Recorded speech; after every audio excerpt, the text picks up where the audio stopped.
Para pemirsa Dalwa TV yang dirahmati Allah, dimanapun Anda berada, kita sampai di segmen terakhir.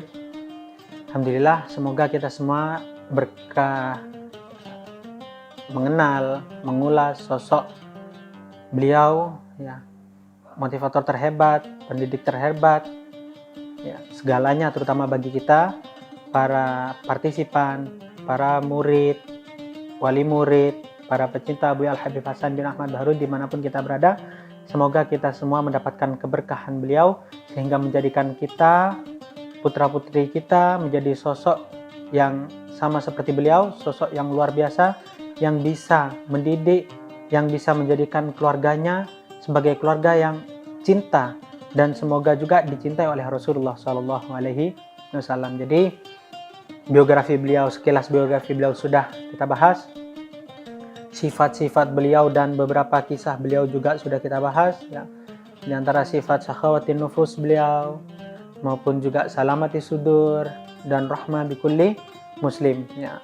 Memiliki sifat royal, hatinya bersih dan penuh kasih sayang kepada semua umat. Karena Rasulullah SAW bersabda, "Laisa minna man lam yahtam bi amril muslimin." Bukan bagian dariku apabila kalian tidak peduli, tidak sayang kepada sesama muslim, terutama kepada keluarga. Karena Rasulullah juga bersabda, kata Rasulullah, khairukum li ahlikum, yang paling baik di antara kalian adalah orang yang paling baik, paling bisa berbuat baik kepada keluarganya. Maka dari hal ini para ulama mengatakan, kita, terutama kita yang pria, apabila kita ingin mengenali siapa sih saya, apakah kita ini sudah baik di mata Allah, apakah kiranya kita ini termasuk orang yang dicintai Allah dan ada kemungkinan masuk surga, maka dari hadis tadi bisa diambil kesimpulan, kata para ulama, tanyakan kepada keluarga kita. Ketika keluarga kita mengatakan kita orang yang baik di mata mereka, insya Allah kita adalah orang yang baik di mata Allah Subhanahu wa Ta'ala, dan kita termasuk orang yang diridai, dan ada kemungkinan kita juga akan mendapatkan syafaat sehingga masuk surga bersama Rasulullah SAW. Amin ya rabbal alamin. Jadi untuk mengetahui hal tersebut tinggal kita tanya kepada orang tua kita. Kalau orang tua kita mengatakan kamu adalah anak yang terbaik, ya, kita ini adalah anak yang terbaik karena berbakti, karena membantu orang tua dan seterusnya. Kata istri kita ini adalah suami terbaik, di mana dia bisa memberikan contoh. Kata anak-anak juga ini adalah orang tua baik, di mana dia bisa mengajak, tidak pernah bertengkar dengan orang tua. Bagaimana mertua kita mengatakan ini adalah menantu yang terbaik, dan saudara kita mengatakan saudara yang terbaik. Nah, ketika semua orang sudah mengatakan kita ini adalah orang yang baik, ini adalah murid yang baik, maka insya Allah di mata Allah Subhanahu wa Ta'ala pun kita adalah orang yang baik. Amin ya rabbal alamin. Maka di segmen terakhir ini saya akan menyampaikan, ya, beberapa pesan beliau. Jadi pesan beliau itu banyak, ya, dan semuanya adalah memotivasi kita, semuanya adalah solusi bagi kehidupan semua, semuanya adalah hal yang luar biasa. Beliau adalah sosok yang memang tak akan pernah tergantikan oleh kami semua, ya, terutama bagi murid-murid beliau yang merasakan, yang pernah mondok di pesantren, tahu sosok beliau, pernah mendengar cerita beliau, ya, maka pasti merasakan beliau adalah sosok yang suri tauladan yang terbaik. Ya, bahkan kita itu memang harus, ya, mencintai sosok terutama sebelum sampai kepada Rasulullah itu pasti. Nah, jadi di dalam kitab Hilyatul Aulia, ketika kita membahas bersama teman-teman, kita mendapatkan kesimpulan bahwasanya kita ini sebelum bisa bermimpi Rasulullah ada tahapan-tahapan. Biasanya pada umumnya, normalnya manusia, itu kita akan bermimpi guru-guru kita terlebih dahulu. Kenapa? Karena mereka lah yang menyampaikan kita kepada Rasulullah, mereka lah yang mengajarkan kita sifat syama'il kamail, bagaimana, siapa, seperti apa Rasulullah SAW. Jadi tidak mungkin kita bisa sampai langsung kepada Rasulullah sebelum kita melewati guru-guru kita, cinta kepada guru-guru kita, sayang kepada guru-guru kita, peduli, perhatian, dan bermimpi kepada guru-guru kita, memiliki hubungan kepada mereka. Ketika kita memiliki hubungan kepada mereka yang memiliki hubungan kepada guru-guru sampai kepada Rasulullah, barulah kita bisa sampai kepada Rasulullah Shallallahu Alaihi Wasallam. Maka berikut, ya, beberapa pesan beliau yang saya catat, ya, banyak, jadi sengaja saya catat karena ini penting-penting, dan itu pun belum semua. Nah, jadi saya catat karena khawatir ada yang kelewatan, ya.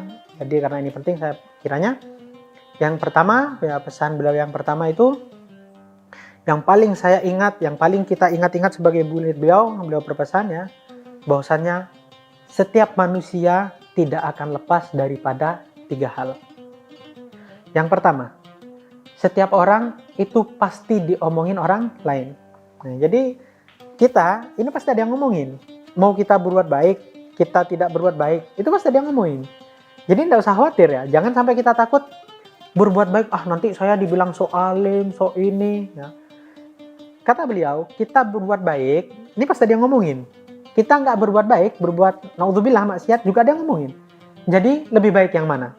Maka kalau kita berpikir dengan logika yang baik ya, yang benar, ya sudah lah, sama-sama diomongin, lebih baik ya saya melakukan hal yang baik, biarlah diomongin orang, yang penting Allah ridho, daripada saya membela ya lebih ya, saya melakukan ini, berpenampilan seperti ini, bergaya atau melakukan ini demi biar dia senang, biar buat apa kita membuat manusia senang kalau Allah murka? Toh kalau kita buat tidak baik pun ada yang ngomongin kok, pasti.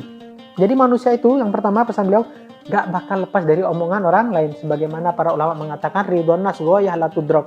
Kita pengen nyenengin semua orang nih, pengen gak ada orang satu pun manusia yang benci sama kita, itu mustahil.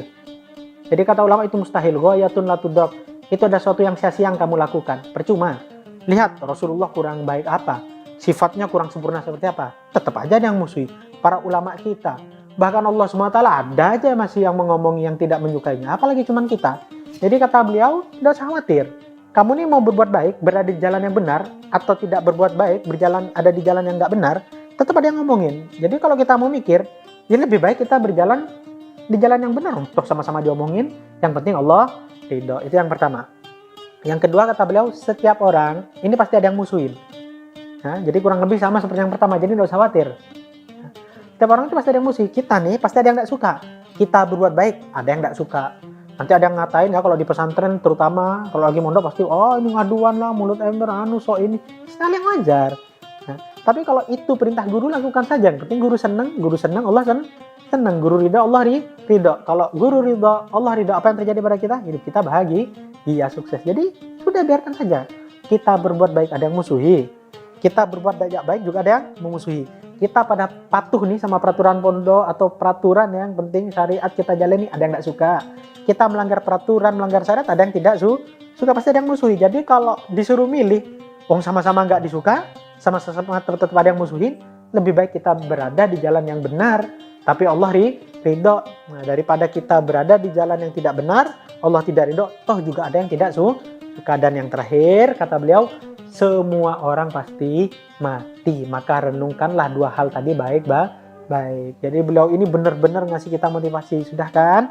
Kalau kita udah tahu setiap orang pasti diomongin, kita sudah tahu setiap orang pasti ada yang musuhi. Terakhir kata beliau, kita semua pasti mati. Rasulullah bersabda, al-kayyisu man dana nafsuhu wa amila lima ba'dal. Maut orang cerdas itu yang mikir baik-baik apa yang harus dia perbuat, yang penting setelah mati dia dapat manfaat.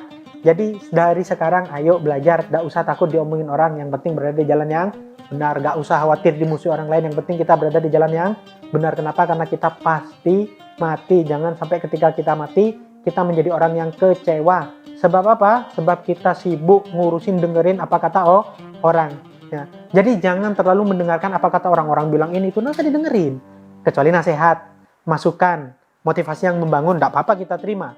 Nah, tapi kalau omongan, jangan semua omongan kita terima. Itu pesan beliau yang pertama. Pesan beliau yang kedua, yang masih berkaitan erat dengan yang pertama, adalah beliau berkata, imshi fi tariqillah wa la tubali ahadan fa inna likulli syai'in muhibban wa mubghidan. Nah, sungguh kata-kata yang indah kata beliau, imshi fi tariqillah.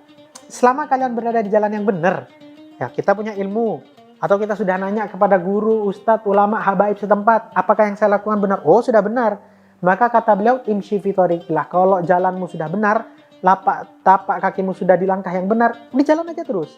Wala tubali ahadan, enggak usah ngurusin yang lain.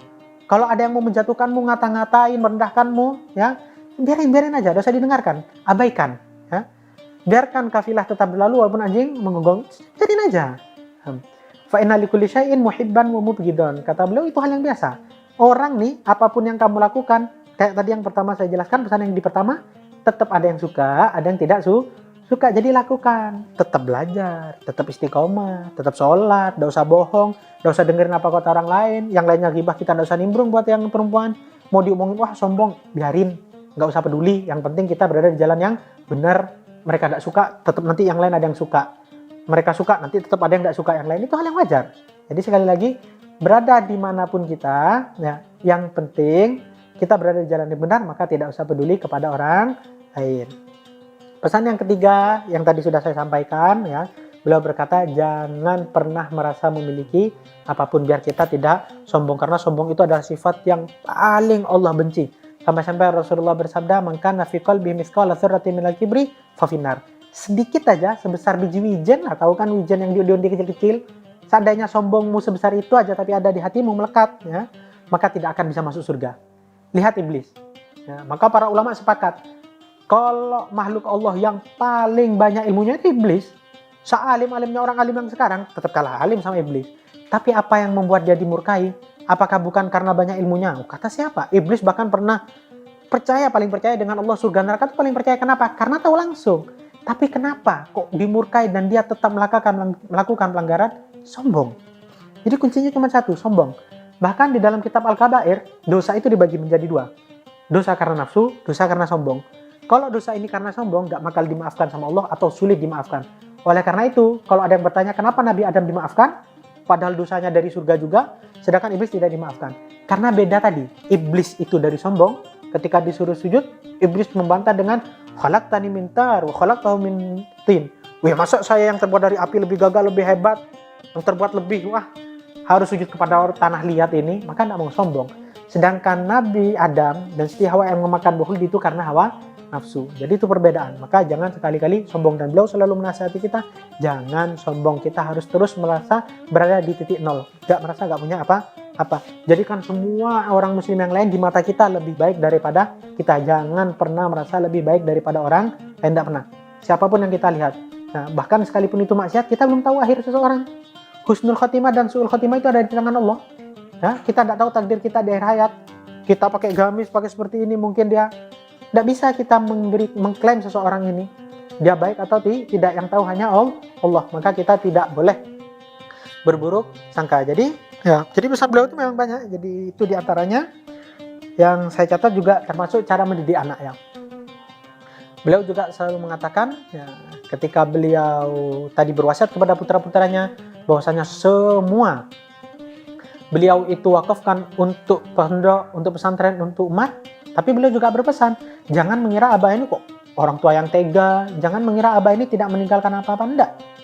Justru abah meninggalkan sesuatu yang lebih berharga daripada harta. Kenapa? Karena kalau beliau meninggalkan harta, kata beliau, sebanyak apapun harta yang akan aku tinggalkan itu tidak bakal bisa mencukupi kehidupan. 1 miliar cukup. Kita manusia, kita nih, model kayak kita manusia tamak, kita kalau punya anak ya, mau ditinggalkan harta warisan sebanyak apapun, ya tetap kurang dia. Punya rumah, pengen yang lebih mewah. Punya motor, pengen mobil. Punya mobil, pengen punya mobil 2. Punya 2, pengen yang lebih terus. Kalau dunia tidak bakal ada habisnya. Jadi kata beliau ya, ini adalah pesan beliau, pesan kepada kita calon orang tua untuk cara mendidik anak kita. Agar jangan cinta terhadap dunia. Kenapa? Karena percuma mau meninggalkan dunia sebanyak apapun, itu percuma, tidak bakal cukup. Dan dunia, semua orang bisa mendapatkan dunia. Lalu apa kata beliau?